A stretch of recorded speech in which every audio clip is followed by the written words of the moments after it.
رسول اللہ یا حبیب اللہ۔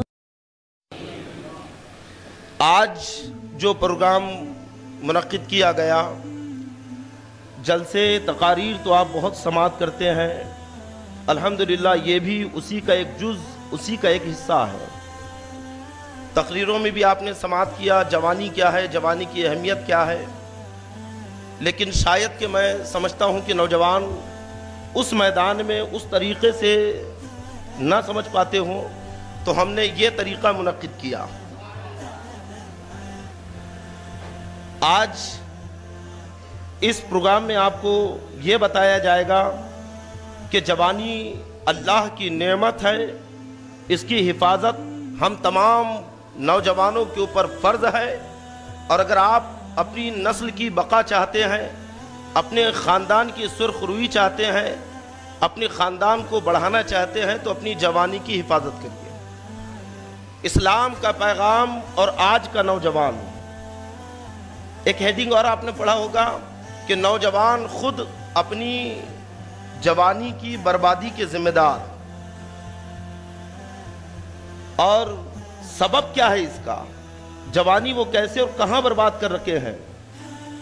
تو ہم نے جب اس کا جائزہ لیا، نوجوانوں سے باضابطہ خود روبرو ان سے بات چیت کی، معاشرے کا مطالعہ کیا، تو پتہ یہ چلا کہ اس دور میں جو سب سے زیادہ جوانی کے لیے زہر قاتل ہے وہ انٹرنیٹ کا غلط استعمال ہے۔ اور جب سے یہ جو کمپنیاں ہیں اور ان کے جو فری آفر نکلے ہیں کہ فلاں کمپنی کا سم کارڈ 1 سال کے لیے فری، کسی کا 6 مہینے کے لیے فری، تو اس فری آفر سے ایسا ہو گیا کہ ناخن برابر نکلے نہیں کہ سر کھجانا شروع کر دیا، اور کھجا کھجا کر بال تو جھڑا کی لیا، اپنے پورے سر کو زخمی کر لیا۔ وہی حال نوجوانوں کا ہے، جہاں فری کا نیٹ ملا، رات میں 2-2 بجے 3-3 بجے تک اپنے دوستوں کے بیچ میں، کبھی اپنے مکان کے بازو کی گلی میں، کبھی آٹو میں، کبھی گاڑیوں کے اندر بیٹھ کر وہ فحش اور گندی فلمیں دیکھی جا رکھی ہے کہ جن سے ان کی نگاہیں متاثر، ذہن متاثر، دل متاثر اور ان کی جوانی متاثر۔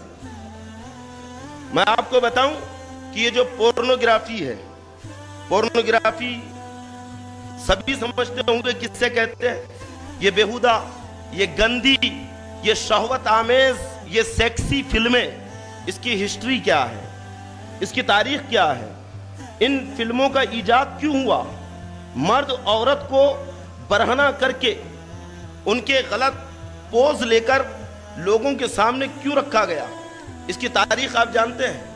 بس تھوڑے سے الفاظ میں سمجھانے کی کوشش کروں گا کہ جب سلطان صلاح الدین ایوبی کا زمانہ تھا 1137 عیسوی میں، اور الحمدللہ کبھی آپ تاریخ پڑھنا سلطان صلاح الدین ایوبی کے، کہ وہ مرد مجاہد ہے کہ جن کی پوری زندگی اسلام کی حفاظت کے لیے گھوڑے کی پیٹھ پہ گزری ہے، جنہوں نے اپنی خواہشات کو ترک کر دیا، گدوں کے اوپر نرم گداز بستروں پہ سونا جنہوں نے چھوڑ دیا، صرف اور صرف اسلام کی بقا کے لیے، قوم مسلم کی تحفظ کے لیے۔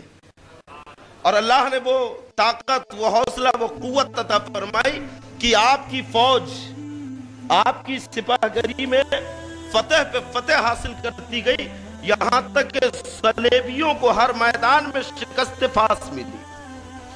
صلیبیوں کو ہر میدان میں ایسی شکست انہوں نے دی ہے کہ وہ بڑے پریشان ہو گئے، اور جب تقریباً 2.5 لاکھ مسلمانوں نے 5 لاکھ یا 6 لاکھ صلیبیوں کو ایک جگہ شکست دی اور ان کا قتل کیا، تو ان کا جو بادشاہ تھا رونالڈ، وہ خون کے آنسو رونے لگا، بڑا افسوس ہوا۔ اس نے ایک میٹنگ بٹھائی، کہا کہ آخر مسلمانوں کو روکا کیسے جائے، یہ اتنے دلیر کیوں ہوتے ہیں، ان کے ہتھیار تو ہم سے زیادہ اچھے نہیں ہیں، ان کے سینوں کے اوپر تو کوئی لوہے کی زرہ نہیں ہوتی، ان کے سروں کے اوپر لوہے کی ٹوپی نہیں ہوتی، لیکن آخر یہ اتنی بہادری اور جرات کے ساتھ میدان میں اتر کر ہمیں شکست کیسے دیتے ہیں؟ تو اس میٹنگ کے اندر رونالڈ کا ایک خاص مشیر، اس کا خاص وزیر ہرمن، انٹیلیجنس کا یہ آفیسر تھا، ہرمن اس کا نام تھا، اس نے اپنے تاثرات رکھا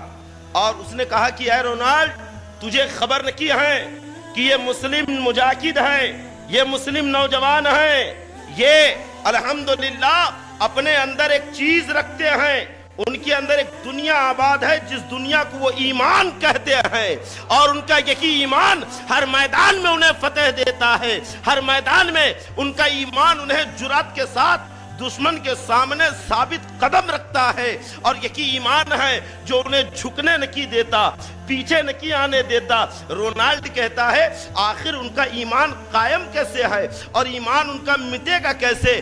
تو ہرمن نے کہا تھا کہ تمہارے سپاہی، یہ صلیبی سپاہی جب رات ہوتی ہے تو زنا کی محفلیں آباد کرتے ہیں، رات ہوتی ہے تو شراب کے نشے میں چور ہو کر عورتوں کے بیچ میں پڑے رہتے ہیں، اور صبح پھر تلوار لے کر میدان میں اٹھتے ہیں، لیکن یہ مسلم مجاہد، یہ نوجوان جب رات ہوتی ہے تو سجدے میں سر رکھ کر اپنے رب کی پاکی بیان کرتے ہیں، سجدے میں سر رکھ کر اپنے رب کی توحید بیان کرتے ہیں، اور گڑ گڑا کر کل کی فتح کے لیے ایک رات قبل اپنے رب کی بارگاہ میں دعائیں کرتے ہیں۔ یقین ان کا ایمان ہے کہ جو انہیں زنا سے دور رکھتا ہے، ان کا ایمان ہے جو انہیں شراب سے دور رکھتا ہے، مسلمانوں کا ایمان ہے جو انہیں خوبصورت عورتوں سے دور رکھتا ہے، یہ مسلمانوں کا ایمان ہے جو انہیں غیر عورت کی طرف نگاہ اٹھانے نہیں دیتا ہے، مسلمانوں کا ایمان ہے جو انہیں بدنگاہی سے، بد فعلی سے،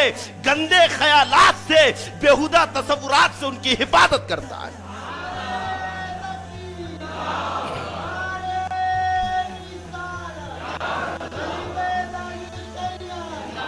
اور یہ رائے کسی عالم اور فاضل اور مفتی کی نہیں تھی، بلکہ یہ رائے ایک عیسائی حکمراں کی تھی، ایک عیسائی اور صلیبی حاکم کی تھی۔ اس نے ہماری طاقت کا جائزہ لیا تھا۔ اب اس نے رونالڈ کے سامنے ایک مشورہ رکھا کہ مسلمانوں کے ایمان کو کیسے شکست دی جائے۔ اگر بزور شمشیر، بزور تلوار ان کا مقابلہ کیا جائے تو ان کا ایمان تو ان کی قوت کو دوبالا کر دیتا ہے، ان کی قوت کو بڑھا دیتا ہے۔ تو اس نے ایک تصور پیش کیا، کہا کہ دیکھو، جب تک کہ کوئی قوم کسی بیہودہ کام میں ملوث نہ ہو جائے، اور خاص طور پہ مسلمان جب کسی بیہودہ کام، گندے کام میں ملوث نہ ہو جائے تو ان کے ایمان کو ٹھیس بھی نہیں لگ سکتی۔ اگر تم مسلمانوں کا ایمان کمزور کرنا چاہتے ہو تو انہیں گندے اور بیہودہ کام میں لگا دو، انہیں دنیاوی خرافات کے اندر، شراب میں، جوا میں، زنا کا عادی بنا دو۔ یہ اس نے کہا۔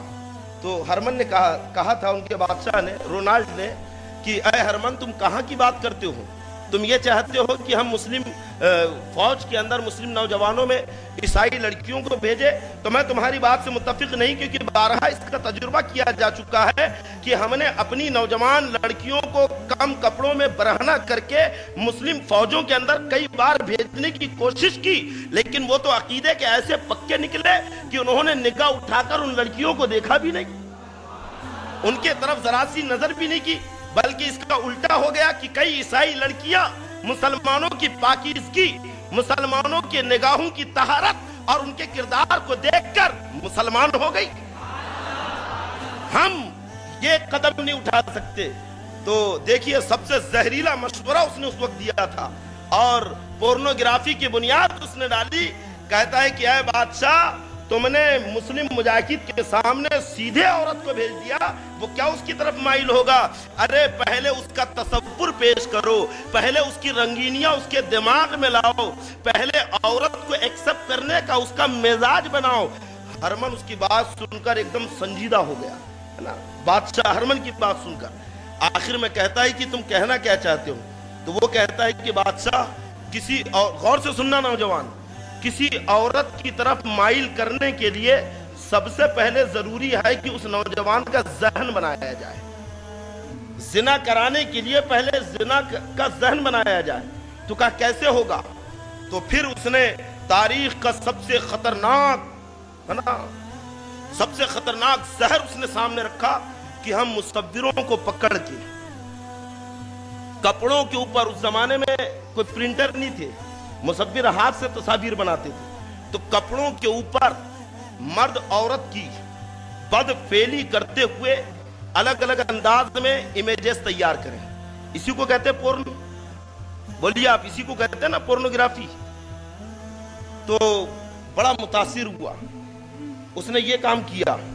ادھر سلطان صلاح الدین ایوبی جو بالکل مشغول تھے جہاد اور جنگ کے اندر، انہیں خبر لگی کہ آدھی آدھی رات تک فوجی چھاونی سے مسلم مجاہد غائب رہتے ہیں.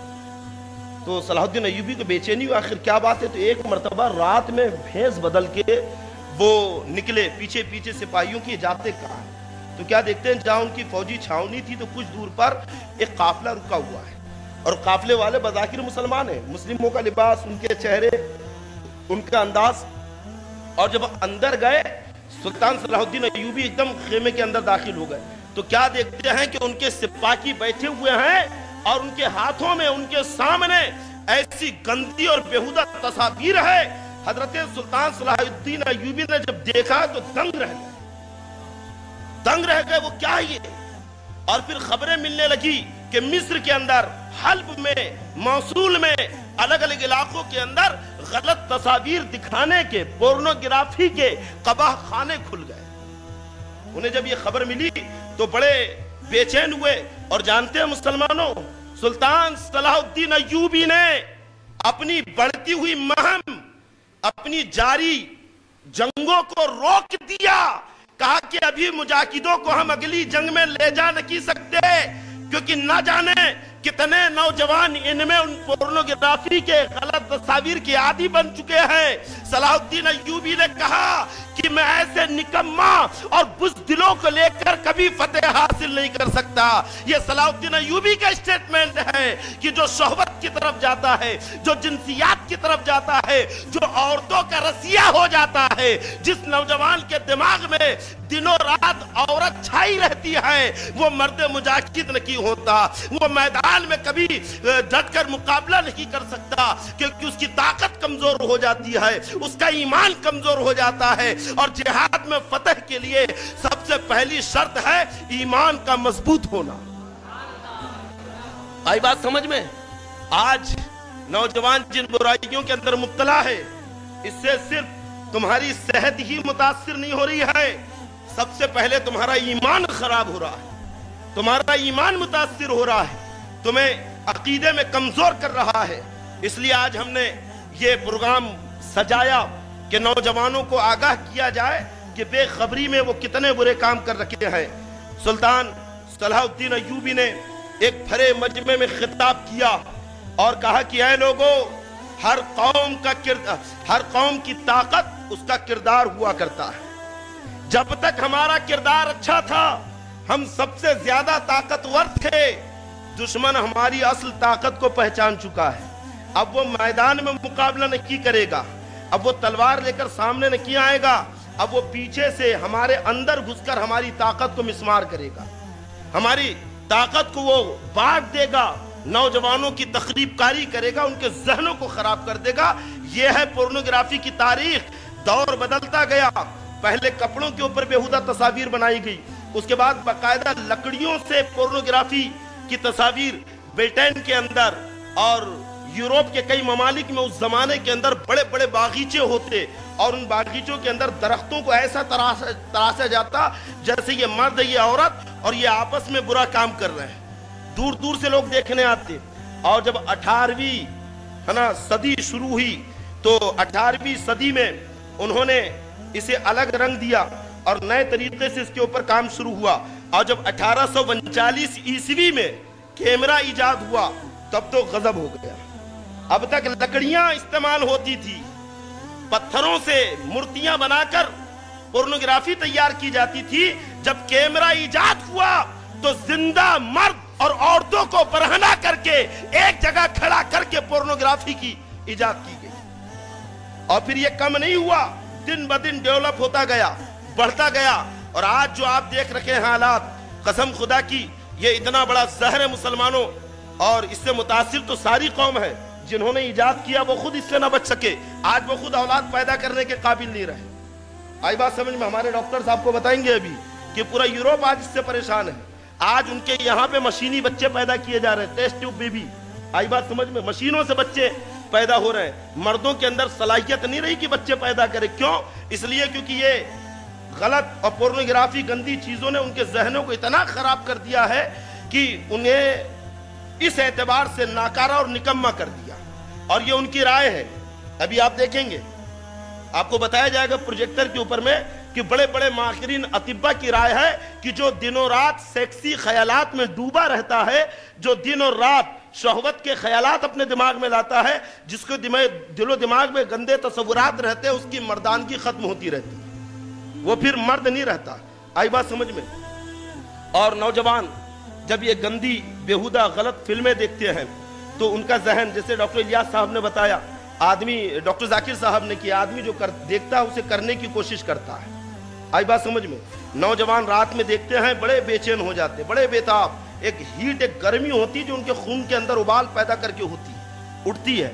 اب وہ اسے کیسے کنٹرول میں کرے تو بالکل تلاش کرتا ہے کہ میں کہاں کروں۔ جب کچھ نہیں ملتا تو اپنے ہاتھ سے کر بیٹھتا ہے، اپنے ہاتھ سے اپنی جوانی کو نقصان پہنچاتا ہے، اپنے ہاتھ سے اپنے جوانی کے خزانے کو وہ لٹاتا ہے۔ آئی بات سمجھ میں؟ میں آپ کو بتاؤں نوجوانوں کہ اگر خدا نہ کرے کوئی نوجوان یہاں پہ ایسا ہو، اگر کوئی ہو تو وہ آج غور سے سن لے اور اپنے ایسے دوستوں کو بتائے کہ جو غلط فلمیں، بیہودہ باتیں سن کر، دیکھ کر، گندے لٹریچر پڑھ کر، گندے دوستوں میں بیٹھ کر، ان کی باتیں سن کر اگر اپنے ہاتھوں سے اپنا مادہ منویہ خارج کرتا ہے، جسے جلق کہتے ہیں۔ آئی بات سمجھو؟ جلق لگانا یعنی اپنے ہاتھ سے اپنے مادہ منویہ کو خارج کرنا، اپنے عضو مخصوص کو اپنے ہاتھوں سے متاثر کرنا، اسے نقصان پہنچانا، یہ اتنا بڑا جوانی کی بربادی کا اتنا بڑا سبب ہے۔ آپ کیا جانتے ہیں کہ یہ مادہ منویہ کیا ہے؟ یہ آئی بات سمجھو کتنا قیمتی خزانہ آپ جانتے ہیں؟ اطباء کہتے ہیں کہ جب آدمی کھانا کھاتا ہے، لقمہ کوئی پیٹ میں ڈالتا ہے، چاہے روٹی ہو، فروٹ ہو، چاول ہو، تو پیٹ میں جانے کے بعد میدے کی بھٹی اس کھانے کو دوبارہ پکاتی ہے۔ آپ کچا کھانا نہیں کھاتے، پکا ہوا کھاتے نا۔ پیٹ میں جانے کے بعد دوبارہ میدے کی بھٹی اس کھانے کو پھر پکاتی ہے، اور پکانے کے بعد اس سے فضلہ ہے نا، گندی چیزیں وہ الگ پھینک دیتی ہے۔ پھر یہ کھانا جگر میں پہنچ کر جگر کی چکی سے پھر تیار کرتی ہے۔ پھر اس کھانے سے 4 اجزاء تیار ہوتے ہیں: صفرا، بلغم، سودا، آئی بات سمجھ میں، اور خون۔ آدمی کے باڈی کے لیے بلغم بھی ضروری ہے، صفرا بھی ضروری ہے، سودا بھی ضروری ہے۔ بلغم پھیپڑوں میں رہتا ہے، صفرا پتے میں رہتا ہے، سودا تلی میں جاتا ہے، اور جو پورا بننے کے بعد جو اصل مادہ بنتا ہے وہ خون۔ سب سے اصل چیز جو غذا سے حاصل ہوتی ہے وہ خون ہے۔ پھر خون جگر میں پہنچتا ہے، پھیپڑوں سے آنے جانے والی ہوا اس خون کو اچھی طریقے سے صاف کرتی ہے۔ پھر دل کے اندر خون جب داخل ہوتا ہے تو 4 خانوں میں گردش کرنے کے بعد وہاں سے منتقل ہو کر خون پوری باڈی کے اندر گھومتا ہے، پورے بدن کے اندر، بالکل ایسی جیسے نہروں کے اندر آپ دیکھنا باغ میں نالیاں اور کیاریاں بنائی جاتی ہیں جس سے پانی بہتا ہے۔ یہ ندی اور نہریں بہتی ہیں، اور ندی اور نہریں جب بہتی ہے تو زمین کو تر و تازہ رکھتی ہے۔ ایسے ہی جب یہ خون آپ کی باڈی کے اندر بہتا ہے تو پوری باڈی کو تر و تازہ رکھتا ہے۔ اطباء، ڈاکٹرز کہتے ہیں کہ یہ خون جب باڈی میں چلتا ہے تو اسی سے آنکھوں کو روشنی ملتی ہے، اسی سے کان سنتے ہیں، اسی سے زبان بولتی ہے، اسی سے ہاتھ پکڑتا ہے۔ اسی خون کی روانی اور گردش سے جو قوت بدن کو ملتی ہے تو آدمی چلتا پھرتا اٹھتا بیٹھتا ہے۔